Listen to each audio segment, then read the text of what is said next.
YouTube. I thought today would be a really good day to kind of go over some signs of autism. We're gonna go on and get started. I'm going to just kind of list them off and I'm gonna just elaborate on them from my own perspective. First, we have friendship struggles. I experienced selective mutism when I was really young in preschool, and so I wouldn't talk to anyone. I wouldn't talk to the teachers, I wouldn't talk to classmates, mostly because I didn't know what to say, because it seemed like they just knew what to say and it just kind of came out of them. Number two, repetitive eating. I probably love noodles more than any other food. I had to stop eating them because I continually become malnourished, and I will eat like mac and cheese. I will eat noodles with nothing but butter on them. I've eaten noodles with nothing but mustard on them. Now I don't mean honey mustard, I mean just like regular yellow mustard. Eaten them with nothing but hot sauce on them. Like, I just really love noodles.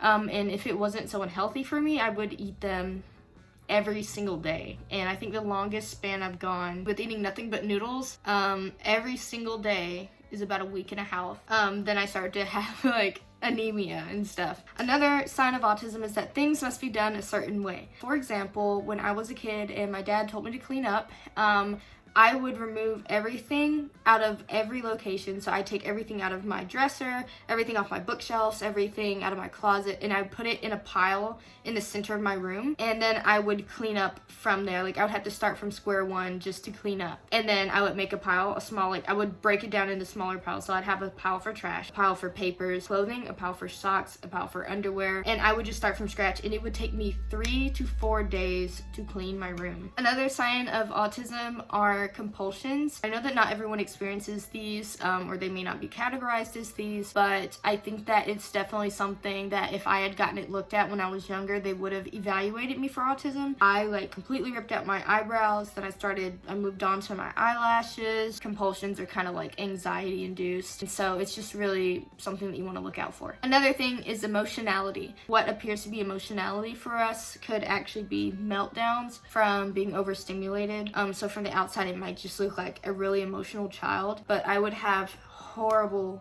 mood swings. The next one, this was actually inspired by Autism From The Inside, like his childhood signs of autism, and he mentioned not playing with toys appropriately. So he said that he would, if I remember correctly, instead of playing with the truck like this, he would spin the wheels on it. So I had like the littlest pet shop things. I took my mom's laptop, bent it down, and recorded skits on there, and I'm so embarrassed. I would not play with them correctly, so I would literally take Sharpie and like make eyelashes on them. I would like make them swim in puddles that I created, like purple puddles. Like, I would take markers and squeeze them into water to like make colored water. Instead of painting with paint, I would make lemonade, add the watercolor paint to lemonade. I tried to give it to my babysitter. Bonding with objects instead of people. What really got me was computers. I have always loved computers. My family lost a really close person in our lives who was a lot like a family member. He is the reason that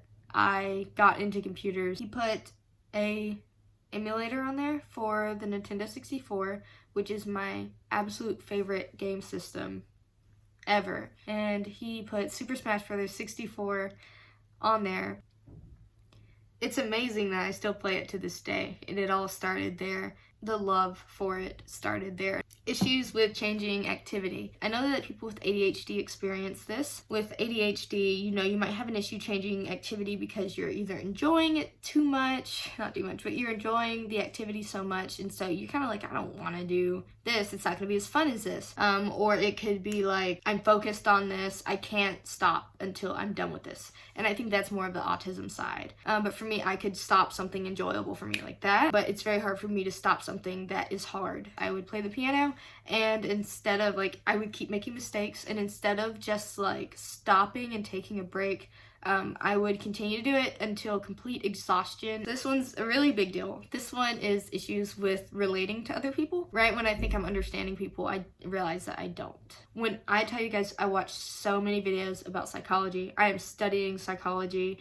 I watch interrogations. I do so much to understand people, and I still feel like I'm not one of them. I just think so differently. And at the same time, I'm very capable of reading people, and I don't understand how that makes sense. It's like I can read people, but I can't relate to them. So then we have not wanting to try new things. I do enjoy like kind of trying new things. Like I like to see new things, but what I don't like is maybe like new methods. I think if it's something like if I had to try a new method, or if I have to try to look at something a different way. Then we have repeating outfits and wearing clothes that are only comfortable to you. Try to wear only like oversized clothes that are tight only in certain areas. I wear a lot of the same colors, but it's all just very neutral, very dark. Boredom with typical things.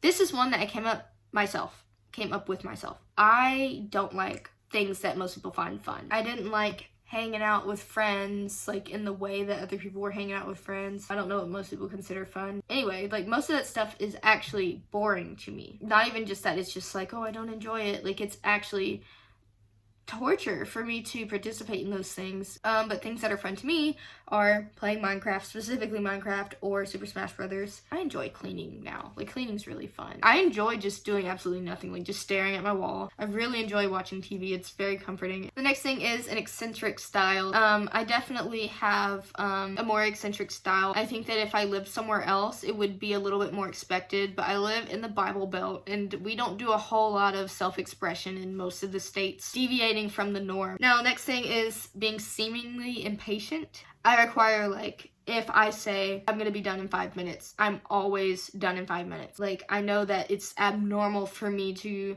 like, be like that, but it's like, it comes off as impatience, because in reality, if someone tells me I'm almost there, I'm thinking 7 minutes. That is exactly what I think, 7 minutes. So if it takes them 20 minutes to get there, I'm gonna be upset. All they had to say was, I'm gonna be there in 23 minutes, exactly. Like, just do that, right? Like, I feel like that just makes sense. So I'm not impatient, it's just, I wanna get an exact estimate, and if it goes over that estimate, it just starts to infuriate me by the minute, so there's that. Okay. Strange interests. I don't think I have to really go into this. It's not so much like, because our interests are things that already exist, right? But it's not so much that they're strange. It's just like the level of intelligence we have towards that and like knowledge we have towards it seems strange to someone who's not on the spectrum. It's just kind of like why do you know so much about radiation when you're not majoring in that? Strange interactions with people.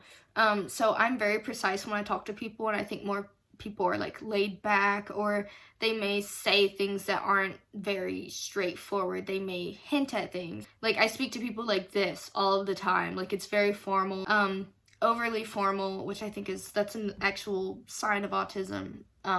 Overly formal diction. It's not like, it's never done to be like insulting or something. It's just that I have to make sure that my connotation and everything is just completely understood in only the way that it can be understood. And so I'm very picky about how I speak. Or like if I'm complimenting someone, instead of saying, oh, you look nice today, I'll say, I like your earrings, or I like the way that you did your hair, or I noticed your hair got cut, or did you dye your hair, or like there's something different about you, but I think I like it. These are all things that most people might not say. It's not like a creepy thing, it's just that I noticed the very specific details about a person. Another sign is needing direct and precise instructions. Like when you have a manual and it's just like 3 paragraphs and there's no breaks.